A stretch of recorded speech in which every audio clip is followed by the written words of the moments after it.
ہمارے ہاں پاکستان میں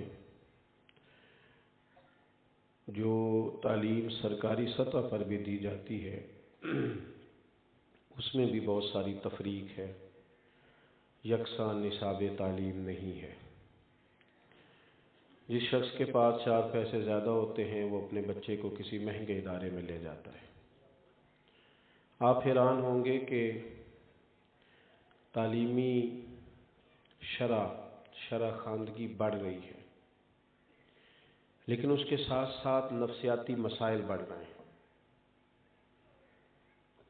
گھروں سے لے کر اداروں تک لوگوں کے مزاجوں میں شدت ہے۔ ذاتیات کے جھگڑوں نے تقسیم در تقسیم کا سلسلہ بنا دیا ہے۔ مالی طور پر لوگوں کو آسودگی حاصل ہو رہی ہے، لیکن ذہنی طور پر لوگ بکھرتے جا رہے ہیں۔ ایک ڈھیر سارا طبقہ ہے جو تقسیم کرتا ہے لوگوں کو، لیکن ہمارا جو معیار تعلیم ہے اس کے اندر اتنی زیادہ اصطلاحات کی ضرورت ہے کہ بڑے بڑے اچھی ڈگریاں رکھنے والے لوگ بھی ذہنی طور پر مسائل کا شکار ہیں۔ میں دیکھتا ہوں کہ ایک بہت پڑھا لکھا آدمی جس کے پاس دنیاوی لحاظ سے بہترین ڈگری ہے، وہ بھی بعض اوقات کسی ایسے آستانے پہ بیٹھا نظر آتا ہے جہاں سے اسے کوئی تعویذ مل جائے، اس کے لیے کوئی آسانی ہو جائے۔ لوگ بکھر گئے۔ کیوں؟ پھر یہ کچھ عرصہ ابھی ماضی قریب سے وہ کام شروع ہوا ہے کہ لوگوں نے موٹیویشنل اسپیکرز کے پاس جانا شروع کر دیا۔ وہ بھی کچھ نہیں ہے، زیادہ تر وقتی طور پر جس طرح آپ اچھا شعر سن کر اور کوئی اچھی بات سن کر اپنی طبیعت کو تسلی دیتے ہیں، اس طرح وہاں بھی کچھ دیر نوجوان بیٹھتے ہیں اور وقتی طور پر اپنے آپ کو تسلی دے کے لوٹ آتے ہیں۔ ایک خوبصورت نصاب چاہیے انسان کو، جس کا مقصود صرف تلفظ ہی ٹھیک کرانا نہ ہو، اس سے دل بھی ٹھیک ہو بندے کا۔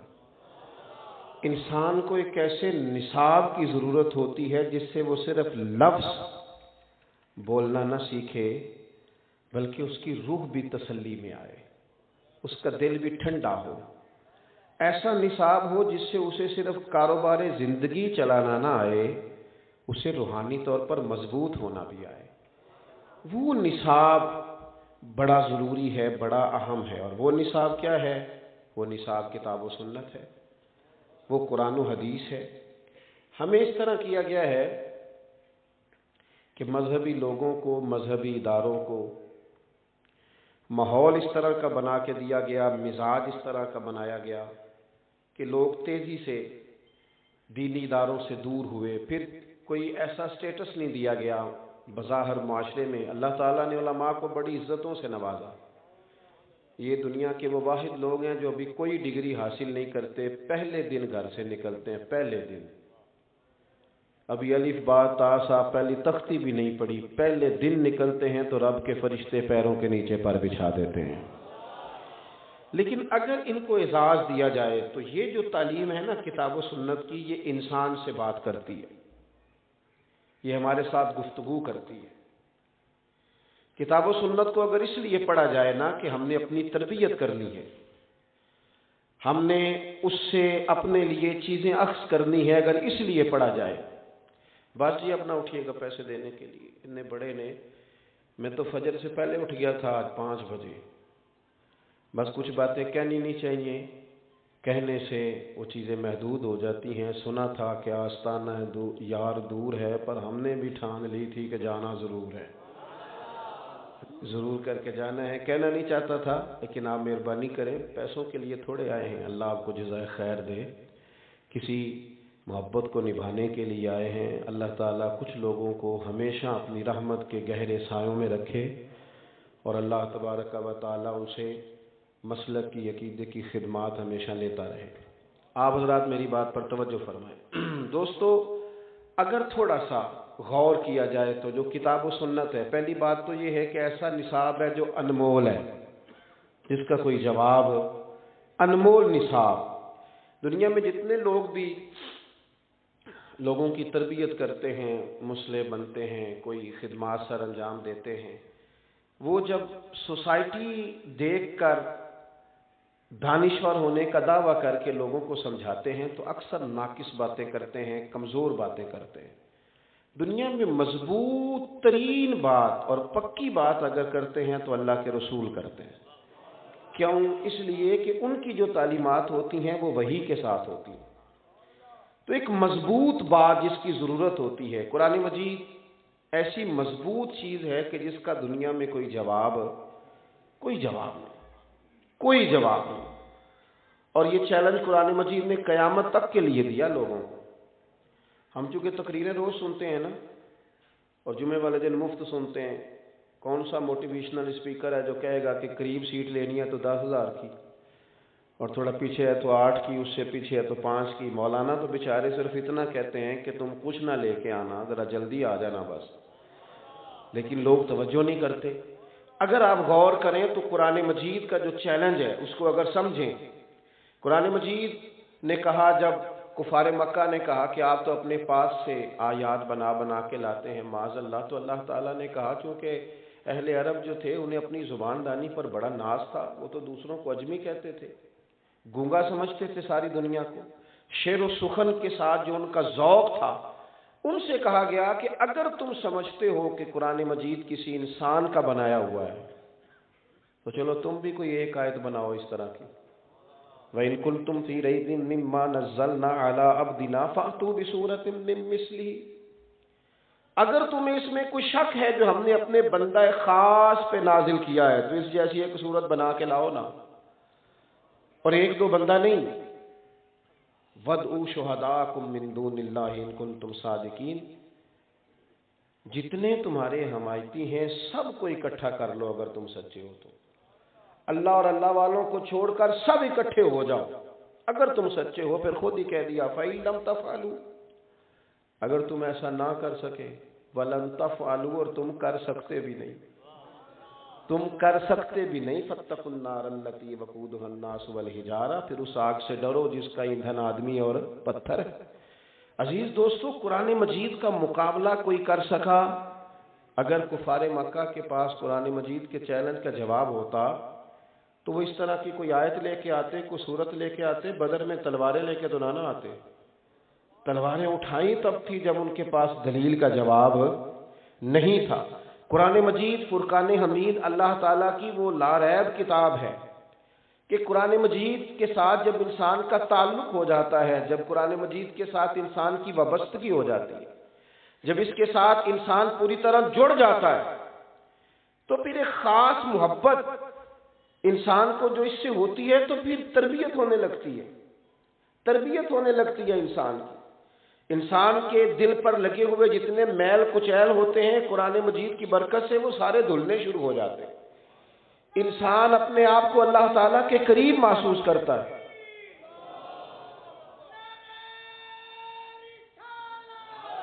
اللہ آپ کو جزا دے،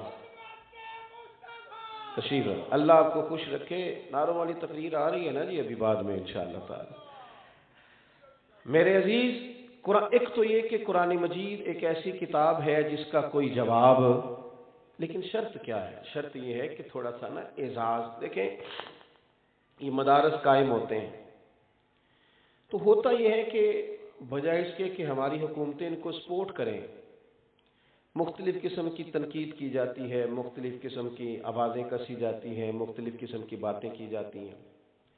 آپ کے ملک میں ڈھیروں ایسے محکمے ہیں کہ جو محکمہ تو ہے لیکن وہ نئے لوگ نہیں تیار کر رہا۔ بہت ساری سیٹیں بہت ساری جگہوں پہ خالی ہیں جہاں افراد ہی نہیں ہیں، اور یہاں مدارس کا یہ حال ہے کہ رمضان شریف میں مسجدیں تھوڑی ہوتی ہیں، حافظ زیادہ ہوتے ہیں۔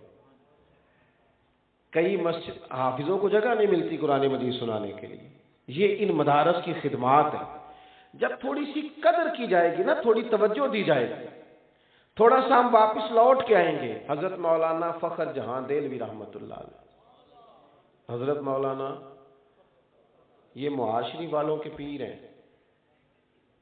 آپ حیران ہو گئے نا حضرت مولانا کو پیر سمجھ کے، چونکہ ہمارے ہاں تو پیر صاحبان وہ ہوتے ہیں نا جن کو دعا بھی نہ مانگنی آئے، ایک صاحب سے کہا کہ جناب آپ اپنے شیخ کی کو بات سنائیں، تو وہ کہنے لگے ہمارے حضرت تقریر نہیں کرتے، وہاں تو دعا بھی کوئی اور کرتا ہے۔ میں کیوں کر دے اس واسطے نہیں کہ انہوں نے آمدی نہیں، انہوں نے 4 دن کدھر بٹھاؤ تاکہ انہوں نے تقریر ہے۔ بھئی واضح و نصیحت تو نبی کریم علیہ السلام کا طریقہ ہے، جمیع صحابہ کا طریقہ ہے۔ آپ نے اس کو بھی علیحدہ کر دیا ہے کہ شاید یہ کسی مولوی کا کام ہے۔ اتنی بڑی بات کو بھی آپ نے ایک اور رنگ دے دیا ہے۔ حضرت مولانا فخر جہاں دہلوی رحمۃ اللہ علیہ، بڑا نام تھا، بادشاہ کا بیٹا عقیدت مند ہو گیا دلی میں، تو اس نے کہا حضرت سے کہ اپنے والی سے کہا کہ میں نے شیخ کی دعوت کرنی ہے۔ بادشاہ نے پیغام دیا تو حضرت فرمانے لگے آ تو جاؤں گا پر میری شرط ہے۔ فقیر آدمی تھے، سادے بندے تھے، بالکل سادے کپڑے۔ کہنے لگے آ تو جاؤں گا تمہارے گھر کھانا کھانے، پر میری شرط یہ ہے کہ 3 تمہارے بیٹے ہیں، چوتھے تم خود ہو، پالکی لے کے آؤ۔ اس میں دلہنیں نہیں جایا کرتی تھی، 4 لوگ اٹھایا کرتے تھے۔ کہا وہ لے کے آؤ، مجھے میرے گھر سے اٹھا کے بادشاہ اور 3 بیٹے اپنے کندھوں پہ رکھ کے پھر اپنے گھر لے کے جاؤ گے تو پھر آؤں گا۔ دیکھو کتنی تگڑی شرط ہے۔ بادشاہ تک پیغام پہنچا تو وہ بھی حیران ہو گیا کہ اس مزاج کا آدمی تو نہیں، لیکن اتنی سخت شرط رکھ دی کہ جناب کوئی آفیسر نہیں، وزیر نہیں، بڑے لوگ نہیں، بادشاہ خود 3 اس کے بیٹے وہ آئیں اور کندھوں پہ اٹھا کے لے جائیں۔ اس طرح کا مزاج تو نہیں ہے، درویش آدمی ہے، لیکن فرمایا لاؤ سب کو پھر جاؤں گا۔ وہ بلاخر بادشاہ شرط مان گیا، لیکن دل میں بات رہ گئی۔ آئے وہ دلی کے ایک کونے میں حضرت کا گھر تھا، ایک کونے میں بادشاہ کا محل تھا، چاروں نے کندھوں پہ اٹھایا اور لے گئے، جا کے کھانا کھلایا، پھر کندھوں پہ بٹھایا، واپس چھوڑ کے گئے۔ 1-2 مہینے کے بعد خود ہی چھڑی پکڑی حضرت شیخ نے اور بادشاہ کے گھر چلے گئے۔ السلام علیکم، کیسی طبیعت ہے؟ تو بادشاہ کہنے لگا مولانا عجیب آدمی ہونا، جب کہا تھا آؤ تو تب کہا تھا 4 بندے آئیں اور وہ بھی آپ لوگ خود ہوں اور پھر اٹھا کے لے جائیں، تو آج بغیر بتائی آ گئے ہو۔ تو حضرت فرمانے لگے اللہ کی قسم مجھے کوئی شوق نہیں تیرے کندھوں پہ چڑھنے کا، مجھے کوئی شوق نہیں تجھ سے اعزاز مانگنے کا، ایک ذرہ بھی میرے اندر نہیں ہے کہ مجھے اعزاز دیا جائے۔ دیکھو نا میں اکیلا آ گیا ہوں، مجھے کوئی اس سے غرض نہیں، بے نیاز لوگ ہیں، اسی کسے دے کچھ بھی نہیں لگتے، نہ کوئی ساڈا دردی تے اٹھ بلیا چل اتھے وسیے جتھے وس دے سارے انے، نہ کوئی ساڈی ذات پچھانے نہ کوئی سانو منے، وہ ضرورت نہیں ان چیزوں کی۔ تو کہا پھر حضرت وجہ کیا تھی؟ فرمانے لگے جس دن تو مجھے کندھوں پہ اٹھا کے لایا ہے نا، وہ دن اور آج کا دن میرے مدرسے کے دروازے پہ طالب علموں کا تاندا بندھا ہوا ہے، داخلے کو جگہ نہیں مل رہی۔ لوگ کہہ رہے ہیں اگر علم کا یہ اعزاز ہے تو ہم سب نے اپنے بچے مدارس میں داخل کرا لے۔ مجھے شوق نہیں تھا، لیکن تو دیکھ کس طرح لوگوں کی رغبت ہوئی ہے۔ جب ہم تھوڑا سا نا سپورٹ کریں گے نا علم کو، جب تھوڑا سا سپورٹ کریں گے، ہم نے مسجد کو سپورٹ کیا ہے، مدارس کو بھی سپورٹ کیا ہے، لیکن مسجد اور مدرسے چلانے والے عالم کو سپورٹ نہیں کیا۔ مسجد میں چندہ دے دیا، مدرسے میں چندہ دے دیا، اینٹوں کی ضرورت ہوئی دے دی، لیکن جو درجہ جو اہمیت اس شخص کو دینی چاہیے تھی جو وہاں موجود ہے، جس اعزاز کا وہ مستحق تھا، اگر وہ اعزاز ملتا تو پھر فروغ علم کے اندر زیادہ قوت آتی۔ ایک تو یہ کہ قرآن مجید انمول ہے، ہمیں اس کو سمجھ لینا چاہیے، اور دوسرا یہ کہ جو اس کو پڑھانے والے ہیں، پڑھنے والے ہیں، ان کا جب اعزاز، آج آپ دیکھ لیں کسی سے کہا جائے نا جناب وہ مولانا درس نظامی پڑھے ہوئے ہیں، تو کہتے ہیں نہیں وہ تو ٹھیک ہے، پڑھے کتنا ہے؟ کہتے ہیں وہ فاضل ہے درس نظامی، کہتے ہیں نہیں وہ تو ٹھیک ہے، تعلیم کتنی ہے؟ میں نے کہا یہ کہہ رہا ہے کہ بتاؤ بی اے کیا ہے کہ نہیں، چاہے بیچارے نے 3 اسمبلیوں میں کیا ہو، چاہے اوپن یونیورسٹی میں نا کسی سے لکھوا کے کیا ہو، لیکن وہ دنیاوی ڈگری ہو تو لوگ سمجھتے ہیں پڑھا لکھا آدمی، 2-4 لفظ ساتھ اور لگ جائے نا، ڈاکٹر صاحب ہیں، پروفیسر صاحب ہیں، تو لوگ سمجھتے ہیں شاید یہ کوئی آگے کی بات ہے۔ لیکن میں اپنے طلباء سے بھی مدرسے میں کہتا رہتا ہوں کہ تم کسی کمزوری کا شکار نہ ہونا۔ مجھے مولانا عطاء المصطفیٰ جمیل صاحب ملے تو میں نے ان سے کہا آپ کے دادا اعلیٰ حضرت کے خلیفہ تھے، والد صاحب بھی بڑے عالم تھے، تو کوئی خاص بات؟ تو فرمانے لگے میرے دادا جی اور میرے والد صاحب مجھے کہا کرتے تھے پتر اسی مولویاں تے جدی پشتی مولویاں، اس گل نو شرم والا نہیں بنانا. یہ کوئی مولوی آکھے تو آکھنا الحمدللہ مولوی ہے. اس سے پریشان نہیں ہونا. اگر بندہ کمزوری دکھائے تو پھر وہ اس احساس کا شکار ہو جاتا ہے. تیسری بات آپ کی خدمت میں یہ عرض کرنی ہے کہ کتاب و سنت سے اگر ہم اپنی روزمرہ زندگی میں اسباق لیں گے. دیکھیں یورپ میں ایک نیا کورس شروع کرایا گیا ہے. بچے ہو جاتے ہیں تنہائی کے عادی, اکیلے رہنے کے شوقین. بیٹا بیٹھ جاؤ. اکیلے رہنے کے شوقین ہو جاتے ہیں. اور آج کل تو خیر تنہائی ہمارے بچوں میں بھی بہت زیادہ ہے, کیونکہ جو آدمی موبائل پہ زیادہ وقت گزارتا ہے وہ اکیلے میں بیٹھنا چاہتا ہے. اس نے اپنی مرضی کی چیزیں دیکھنی ہے, خدا نخواستہ کیا کیا دیکھنا ہے. تنہائی پسند ہے ڈھیر سارے لوگ. تو وہاں لوگ ہو گئے تنہائی پسند. اب وہ کیا کرتے ہیں, جب ان کا بچہ یا بچی شادی کے قابل ہوتے ہیں تو وہ لے کے جاتے ہیں کہیں, اسے سیشن کرائے جاتے ہیں 4-5. اسے سمجھانے والا قائل کرتا ہے کہ اپنی زندگی اکیلے گزاری ہے اور تمہارے ساتھ کسی اور نے بھی ہونا ہے. پہلے اسے قائل کیا جاتا ہے تاکہ کسی کو برداشت کر سکے. اس پر بڑے بڑے دانشور کلام کرتے ہیں, سمجھایا جاتا ہے. اور بڑی چیزیں آ گئیں, اب تو بڑی چیزیں آ گئیں. اب تو میں دیکھتا ہوں لوگوں نے اس پر کتابیں لکھ دی اور ایسی ایسی چیزیں لے کے آئے کہ جناب یہ نفسیات کے ڈاکٹر نے یوں کہا ہے, فلاں آدمی نے یوں کہا ہے, اس طرح کر کے وقت گزارو گے تو ازدواجی زندگی ٹھیک ہو جائے گی. میں کہا کرتا ہوں کہ 2 جملے ہیں قرآن پاک کے, بس ایک بات قرآن مجید نے کہی, ایک اگر اسے سمجھ لیا جائے, ایک بات, ہن لباس لکم وانتم لباس لہن. کہا مرد عورت کا لباس ہے, عورت مرد کا لباس ہے. وہ تمہارا لباس ہے, تم ان کا لباس. یہ 2 جملے قرآن مجید کے, 2 باتیں, 2 نصیحتیں, ایک مرد کو ایک عورت کو. وہ تمہارا لباس ہے, تم اس کا لباس.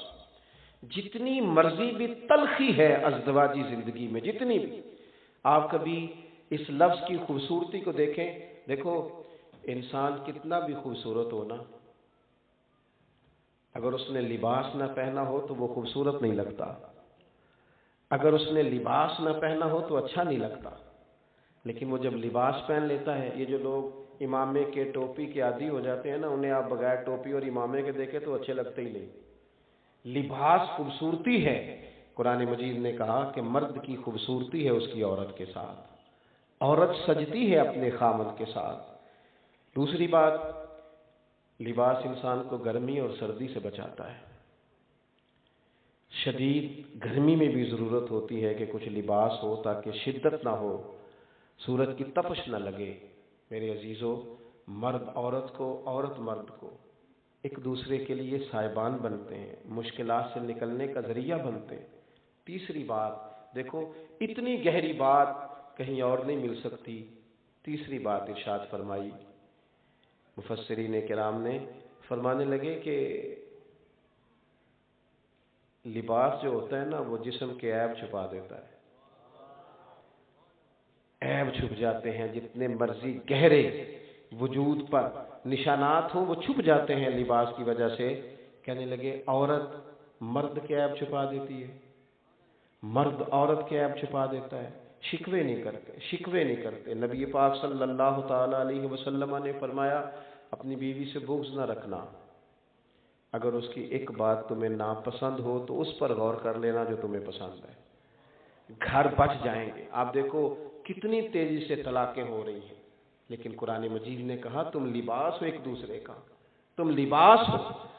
جس طرح کا ہمارا ذہن قرآن مجید نے بنایا ہے اس طرح کا کوئی دوسرا شخص بنا سکتا, اور پھر اس کی خوبصورتی اس طرح بھی چھلکی کہ قرآن پاک کا عملی نمونہ جب حضور کی سنت کی صورت میں ہمارے سامنے آیا. اللہ کے پیارے حبیب علیہ السلام نے ایک دن فرمایا, میں دیکھتا ہوں بعض لوگ جو ہے نا وہ اگر باہر جج ہوتے ہیں تو ان کا دل کرتا ہے گھر بھی میں جاؤں تو کوئی بندہ مجھ سے فیصلہ ہی کرا لے, اور جو باہر ٹیچر ہوتے ہیں تو ان کا دل کرتا ہے گھر جاؤں تو سب سے کہوں نکالو کتابیں. چلیں علماء اور مشائخ کی تو ویسی بات نہیں کرنی, ویسے دل کرتا ہے پیران عظام کا کہ گھر میں بھی داخل ہوں تو سارے حضرت صاحب بھی کہیں. بھئی ایسا ہو نہیں سکتا نا. آپ کسی کے بیٹے ہیں, کسی کے شوہر ہیں, کسی نے آپ سے کوئی بات کرنی ہے, آپ کا کچھ لہجہ تبدیل ہونا چاہیے. حضرت سیدہ عائشہ صدیقہ رضی اللہ تعالی عنہ فرماتی ہیں میں قربان جاؤں ایک دن محبوب مجھ سے فرمانے لگے عائشہ جب تم مجھ سے راضی ہوتی ہو تب بھی مجھے پتہ چل جاتا ہے، اور جب تمہارے دل میں کوئی بات ہوتی ہے پھر بھی مجھے پتہ چل جاتا ہے۔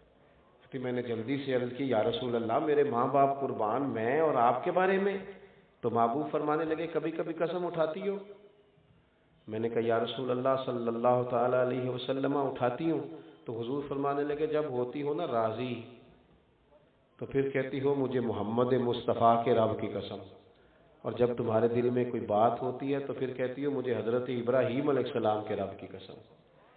تم پھر قسم جناب ابراہیم علیہ السلام کا رب کہہ کے اٹھاتی ہو، ایسے ہی ہے؟ حضرت عائشہ صدیقہ رو پڑی، عرض کرنے لگی یا رسول اللہ صلی اللہ تعالی علیہ وسلم یہاں تک آپ خیال رکھتے ہیں، یہاں تک آپ احساس فرماتے ہیں، یہاں تک آپ کو خیال ہے؟ عزیز بھائی، یہ جو گھروں کے اندر ہمیں ضرورت ہے اس کی بھی تلقین اگر ہمیں ملے گی تو کتاب و سنت سے ملے گی۔ ہمارے گھر بچیں گے تو کتاب و سنت کی برکت سے بچیں گے۔ پھر حضرت عائشہ صدیقہ نے عرض کی یا رسول اللہ میں نام ہی چھوڑتی ہوں پر میرے دل میں ہر وقت میرے محبوب موجود رہتے ہیں۔ آپ دیکھیں دوسرے مقام پہ قرآن مجید نے ہمیں کہا یا ایھا الذین آمنوا قوا انفسکم واہلیکم نارا، اے ایمان والو خود بھی دوزخ سے بچو، اپنے گھر والوں کو بھی بچاؤ۔ خود قرآن مجید نے ہمیں تلقین کی۔ اب مجھے بتلائیے کتنے باپ ہیں جو گھر میں دین کی تبلیغ کرتے ہیں؟ کتنا خوبصورت وہ انداز ہوگا جب کوئی والد اپنے بچوں کو دین کی بات بتائے۔ حضرت عمر نے عرض کیا تھا اس آیت کے نزول کے بعد کہ یا رسول اللہ اس کا معنی کیا ہے؟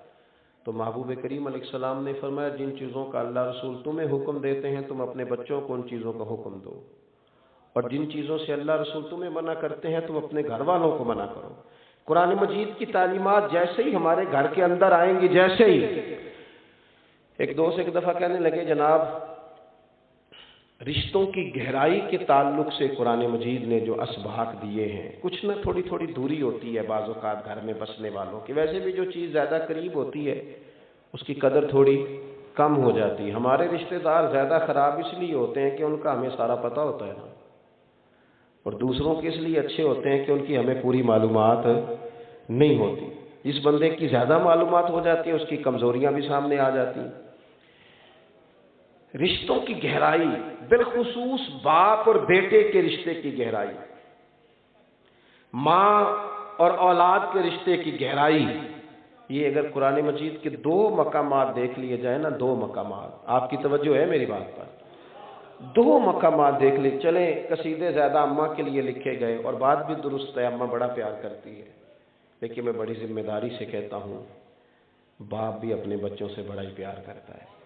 والد نہ کہہ نہیں سکتا نا میں صدقے جاؤں، اس کا جملہ نہیں ہے، وہ کہہ نہیں سکتا، ورنہ تو بیٹا تھوڑا بڑا ہو جائے نا، وہ اس کا قد برابر ہو جائے تو والد سمجھتا ہے کہ یہ تو میرا اعزاز بن گیا ہے، یہ تو میرے برابر آ گیا ہے، اب تو میرے لیے بڑی ساری پریشانیاں ختم ہو گئی۔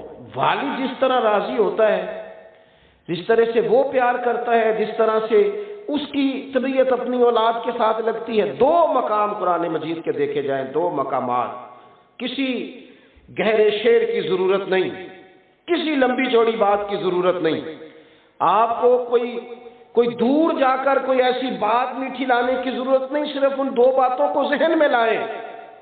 قرآن مجید نے ایک محبت بیان کی حضرت یوسف اور جناب یعقوب علیہ السلام کی، ذرا غور کرو نا اس محبت کو، یعنی باپ کی آنکھیں اس لیے شدید تکلیف میں آ گئیں کہ وہ بیٹے کے لیے آنسو بہاتی۔ یہ اس محبت کی گہرائی قرآن پاک نے۔ دوسرا مقام حضرت ابراہیم کی جناب اسماعیل سے محبت، جناب اسماعیل کا اپنے والد سے پیار۔ کیوں ادھر ادھر سے شعراء سے ہم سنیں؟ آپ دیکھو نا اتنی بھی کہیں گہرائی ہوتی ہے کہ باپ خنجر لے کے بیٹے کی گردن پہ رکھ دے اور اسے کہے کہ میں نے خواب دیکھا ہے، میں تجھے ذبح کر رہا ہوں، بتا تیرا کیا خیال ہے؟ اور پھر وہاں جواب میں اتنا حسن ہے۔ یہ چیزیں یہ تلاوتیں جب ہمارے گھروں میں آئیں گی تو کس طرح کا حسن پیدا ہوگا باپ بیٹے کے رشتے میں، کس طرح کی خوبصورتی آئے گی۔ کیا خیال ہے بیٹا تیرا؟ تو بیٹے نے کیا کہا؟ یا وطف الما تو عمر، یہ نہیں کہا آپ ذبح کر دیں، کہا ابا جی جو رب حکم دیتا ہے وہ سارا آپ میرے ساتھ کر دیں، مجھے آپ صبر کرنے والوں میں سے پائیں گے، جو حکم ہوتا ہے وہ کر دیں۔ ہمارے گھروں میں قرآن مجید آئے، ہماری سوسائٹی میں قرآن مجید آئے، ہماری قرآن پاک کے ساتھ دلچسپی ہو۔ ہوا یہ کہ ہمیں ظاہر ہے کہ ساری کمزوری عوام کے اندر سے نہیں پھوٹتی، کچھ کمزوریاں یہاں سے بھی پھوٹتی ہیں۔ میری طرح کے لوگوں کے جب قبضے ہوتے ہیں تو پھر بھی ماحول اور ہوتا ہے۔ ہمارے ہاں محفل نعت ہوتی ہے، کمال یہ ہے کہ جتنے نقیب جتنے نعت خاں اسٹیج پہ آتے ہیں وہ سارے کہتے ہیں سارا قرآن ہی حضور کی تعریف ہے، سارا قرآن ہی، بالکل ٹھیک کہتے ہیں، لیکن کہتے ہی رہتے ہیں سارا قرآن حضور کی تعریف ہے، کوئی آیتیں پڑھ کے سناتے نہیں۔ بھئی آپ جب کہہ رہے ہیں سارا قرآن ہی حضور کی تعریف ہے تو پڑھو نہ کہیں سے، پڑھ کیوں نہیں رہے؟ شوق کا پیدا کیا لوگوں کے دلوں میں نعتوں کا۔ اب بعض جگہوں پہ تکلیف ہے کہ اس ماحول میں بعض قباحتیں آ گئی ہیں، لیکن شروع کس نے کیا؟ اس کو دوام کس نے دیا؟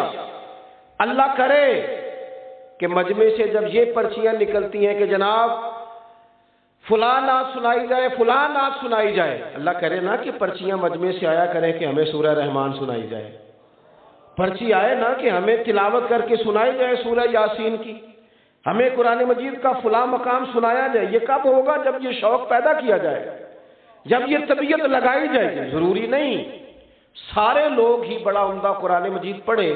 حضرت فاروق اعظم کہا کرتے تھے کہ بھئی ابی بن کعب زیادہ اچھا پڑھتے ہیں لہذا تراویح یہ پڑھائیں گے۔ حضرت ابو موسیٰ اشعری رضی اللہ تعالیٰ عنہ خوبصورت قرآن مجید پڑھتے، خوبصورت۔ سیدنا عمر کی ملاقات ہوتی تو حضرت عمر کہتے ابو موسیٰ ذرا مجھے میرے رب کی یاد تو دلا دے۔ وہ قرآن مجید کی تلاوت شروع کرتے تو حضرت عمر رونا شروع کرتے۔ قرآن پاک کے ساتھ جو دلچسپیاں امت کی رہیں، جو شوق رہا، جو درد رہا، ہم نے اپنے بزرگوں کو یہ دیکھا کہ وہ صبح کی نماز کا اکیلا نام ہی نہیں لیتے تھے۔ وہ کہتے تھے میں نماز پڑھی پھر میں سبق پڑھیا، نماز سبق تو فارغ۔ ان کا پورا جملہ یہ تھا کہ صبح اٹھے، قرآن مجید کی تلاوت کی، نماز پڑھی، اس کے بعد کوئی اور کام کیا۔ اور میرے محبوب کریم علیہ السلام نے صحابہ سے فرمایا تھا کیا تم میں سے کوئی پسند کرتا ہے کہ صبح صبح دو موٹی تازی اونٹنیاں اللہ کے راستے میں ذبح کر کے بانٹ دے؟ یا رسول اللہ سارے چاہتے ہیں پر اتنی طاقت کون رکھتا ہے؟ فرمایا صبح قرآن مجید کی 2 آیتیں یا سیکھ لیا کرو یا سکھا لیا کرو، اللہ تمہیں اتنا ہی اجر عطا فرما دے گا۔ اپنے شوق کو قرآن مجید کے ساتھ دیکھیں۔ الحمدللہ قرآن مجید کے عالم بھی موجود ہیں، حافظ بھی موجود ہیں، مفسرین بھی موجود ہیں، قراء بھی موجود ہیں۔ قرآن مجید کی تعلیم کے لیے ہر فن کے لوگ امت میں موجود ہیں۔ ضرورت ہے اب ان کی جو قرآن مجید کے عاشق ہوں، جو قرآن مجید سے محبت کرنے والے ہوں، جو آ کے کہیں کہ مجھے قرآن پاک سنایا جائے، جن کی دلچسپیاں ہوں قرآن پاک کے ساتھ۔ نبی پاک صلی اللہ تعالی علیہ وآلہ وسلم بڑے شوق سے قرآن مجید کی تلاوت فرماتے اور دیر تک حضور قرآن مجید پڑھتے، اور جب حضور پہاڑ کی چوٹی پر بیٹھ کے قرآن پاک کی تلاوت کرتے تو وہ جو انکاری تھے نا وہ بھی چھپ چھپ کے نا پہاڑوں کے پیچھے حضور کی تلاوت سنا کرتے۔ ابو جہل بھی سنتا تھا، اخنس بن شریک بھی سنتا تھا، یہ سب لوگ چھپ کے پیچھے پیچھے چھپ کے، جب ایک دوسرے سے ملاقات ہوتی تب تو انکار کرتے، لیکن 3 دن 4 دن مختلف جگہوں پہ چھپ کے رسول پاک کے قرآن مجید پڑھنے کو سنا کرتے۔ اپنا تھوڑا سا شوق پیدا کریں۔ جب قرآن مجید کے ساتھ دلچسپی ہو جائے گی، جب قرآن پاک کے ساتھ پیار ہو جائے گا، جب اس کے ساتھ حضرت عبداللہ ابن عباس فرمایا کرتے تھے اب تو یہ حال ہو گیا ہے کہ اونٹ کی نکیل بھی گم ہو جائے تو میں قرآن مجید سے پوچھتا ہوں، وہ مجھے بتاتا ہے کہاں پڑی ہوئی۔ اپنے آپ کو دوبارہ سے موڑیں، قرآن پاک کے ساتھ اپنی دلچسپی پیدا کریں، اپنا شعور اس طرح کا بنائیں کہ ہم قرآن مجید سے جڑے ہوئے لوگ ہیں۔ میرے بھائیوں، وقت اتنی تیزی سے ہمارے ہاتھوں سے نکل رہا ہے، اتنی تیزی سے، قبل اس کے کہ پھر اینک لگا کے بھی پڑھا جائے تو پڑھا نہ جا سکے، پھر یہ کہ تھوڑا سا پڑھنے کے بعد آنکھیں تھکنے لگے، قبل اس کے کہ پھر ہم کوشش بھی کریں تو ہماری زبان نہ چلے۔ ہمیں تھوڑا سا شوق بنانا چاہیے قرآن پاک کا، ہمارے گھروں میں رواج ہو۔ اور آپ یقین کریں میرا بچہ چھوٹا نا 3-4 سال کا ہے، تو میں مصلی بچھاتا ہوں نا، ایک ہے تقریر کرنا نماز کی، تقریریں باہر چلتی ہیں، گھروں میں تو عمل چلتا ہے، گھر میں تقریر نہیں چلتی، گھر میں ان کو پتہ، گھر میں بندہ اصل کیفیت میں ہوتا ہے، وہاں پتہ ہوتا ہے سب کو کہ یہ نمازی ہے کہ بے نمازی ہے، وہاں پتہ ہوتا ہے سچ بولتا ہے جھوٹ بولتا ہے، گھر کے اندر کیا کیفیت ہے۔ ہمارے بچے کیوں کر نیک ہوں گے؟ ہماری تقریروں سے ہوں گے۔ وہ اگر ہمیں سچ بولتا دیکھیں گے تو سچ بولیں گے، اگر ہمیں دیکھو، کبھی کسی باپ نے مجبوری سے کہا تھا اپنے پتر کو کہ بیٹا باہر کہہ دو کہ میں گھر میں نہیں، ہو سکتا ہے کوئی بڑی مجبوری ہو، لیکن اگر ایک دفعہ آپ نے جھوٹ بولنے کا اسے کہہ دیا نا، ایک دفعہ، تو پھر ساری زندگی روئیں گے کہ بیٹا میرے ساتھ تو سچ بولا کر، اور تیری مہربانی مجھے سچ بتایا کر، لیکن پھر وہ قابو نہیں آئے۔ میں مصلی بچھاتا ہوں تو بچے کو پتہ نہیں ابھی نماز کیا ہوتی ہے، تو وہ ساتھ آ کے کھڑا ہو جاتا ہے، سجدہ کرنے کی بجائے لیٹ جاتا ہے، اس کی دلچسپی ہوتی ہے، اس کی اماں قرآن مجید کھولتی ہے تو وہ سپارہ لے کے اس کے پاس بیٹھ جاتا ہے۔ ہمیں نا حضور نے فرمایا تھا اپنے گھروں کو قبرستان نہ بنانا، کچھ نماز کچھ نوافل گھر میں بھی ادا کرنا۔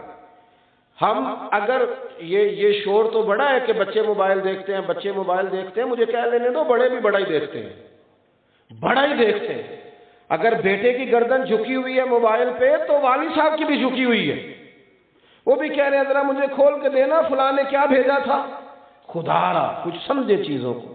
اگر آج ہم اپنے گھر کے اندر قرآن مجید خود تلاوت کریں گے تو پھر بچوں میں شوق آئے گا، پھر ان کی توجہ آئے گی۔ باتیں زیادہ نہیں کرنی، بس سمیٹنے کی طرف آتا ہوں۔ اب یہ ہے کہ ہم نے قرآن مجید سے پیار کرنا ہے، قرآن مجید کی طرف دلچسپی رکھنی ہے، قرآن مجید ہی ہماری رہنمائی کرے گا۔ اب قرآن مجید کے فروغ میں بھی اپنے اپنا کردار ادا کرنا ہے۔ مدارس اسلامیہ میں چونکہ سارا کام چندوں سے چلتا ہے تو حالت بڑی خستہ ہو جاتی ہے بعض اوقات۔ جو رمضان سے پہلے دن آتے ہیں نا مدرسوں پہ، یہ اس طرح کے آتے ہیں کہ جس طرح تنخواہ کے آخری دن نہیں چل رہے ہوتے، کافی سارا قرضہ بھی چڑھ جاتا ہے، حالات اور طرح کے ہوتے ہیں۔ ہم نے کیا ہے؟ ہم نے نا گلا گھونٹنا چاہا ہے مدارس کے طالب علموں کا۔ میں نے اپنے مدرسے میں زور دیا ہے اس بات پہ کہ ان کو 15 دن کے بعد نا برگر بھی کھلاؤ، فاسٹ فوڈ بھی کھلاؤ، کبھی کبھی نا ان کو طالب علموں کو، کیوں بھلا اب سارے لوگوں کے بچے کھاتے ہیں نا، تو ان کا گلا گھونٹنے کا کیا مقصد ہے جی؟ آپ نہیں کھائیں۔ میں ایک دن نکل رہا تھا کسی پروگرام کے لیے تو ایک صاحب آ گئے، کہنے لگے ہمارا فلاں جگہ پہ میرج حال ہے، تو ہم نے جناب بارات کا کھانا پکایا تھا، تو وہ کافی سارا کھانا بچ گیا ہے، تو ملازموں کو بھی کھلایا ہے تو پھر بھی بچ گیا ہے، تو وہاں پڑی ہیں ابھی 2 دیگیں، تو کسی کو بھیجیں جا کے لے آئے۔ اوہو، مجھے تو اتنا غصہ نہیں چڑھتا، کم ہی آتا ہے، لیکن وہ بڑا ہی چڑھ گیا۔ میں انہوں آخیا، میں کہ اگوں اتنے اگے پیچھے نظر نہ آئی ساڑھے مدرسے دے، تیرا خیال یہ ہے کہ جو کھانا فل بچ گیا کوئی نہیں کھایا وہ ہمارے بچے کھائیں گے؟ میں کہ تو انج دی روٹی تکی نہیں جنج دی مولویاں کئی باری کھا لی، کیا سانو تخت ہزارے دی لوڑ کیے، نالے کی لگے شہر بمبول دے نال اسی اپنی بال کے سیکنے ہاں، سانو کی لگے کسی اور دے نال۔ خودداری اور عزت نفس گردن کو جھکا دیتا ہے خیرات کا پتھر، جہاں میں مانگنے والوں کے سر کبھی اونچے نہیں ہوتے۔ آپ کس طرح کی بات کر رہے ہیں کہ یہ جو طلباء ہیں ان کو آپ وہ والا؟ میرے عزیزو، جب آپ نے انہیں یہ اعزاز دیا ہے کہ یہ دین کے طلباء ہیں، تو پھر ان کے ساتھ اس طرح کا سلوک کیوں اعلان کرنا پڑے، کیوں کہنا پڑے، کیوں بار بار اس بات کا اظہار کرنا پڑے کہ مدارس کے ساتھ تعاون کرو؟ ہمیں قرآن مجید کے فروغ میں خود سے حصہ لینا چاہیے، آگے بڑھنا چاہیے، دامے درمے قدمے سکھنے، اور پھر باقاعدہ مدارس میں آنا چاہیے۔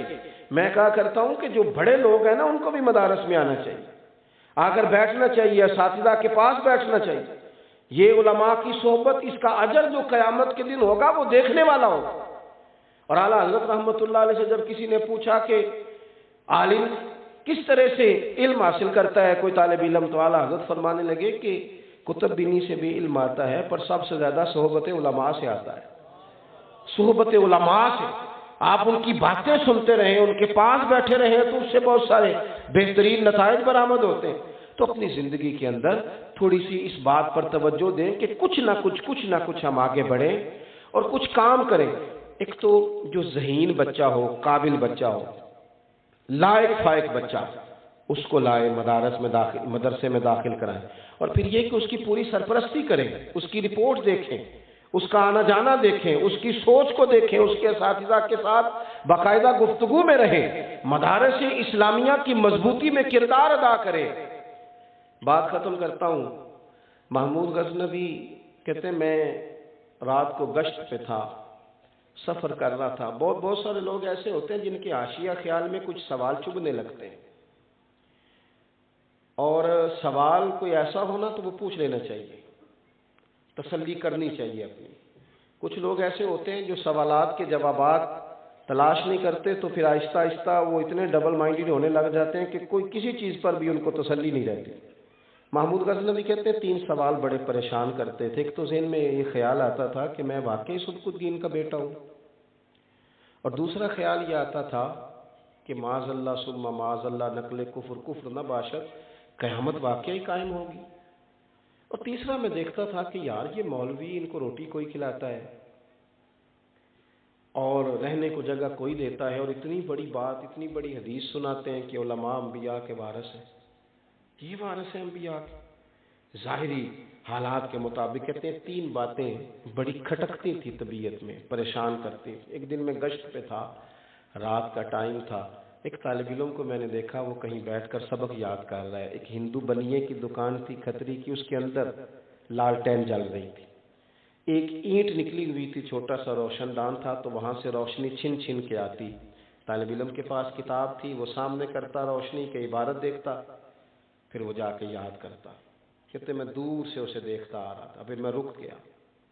ویسے میں نے دیکھا ہے پڑھتے بھی زیادہ غریب لوگوں کے بچے ہیں، غریب لوگوں کے بچے، ان کے پاس ذرا وسائل، جو ادھار کتاب لے کے پڑھتے ہیں وہ سبق جلدی یاد کرتے ہیں، جن کو آسانی زیادہ ہو جاتی ہے ان کے لیے کئی دفعہ مشکلات بڑھ جاتی ہیں، ذہن ہی نہیں جمتا۔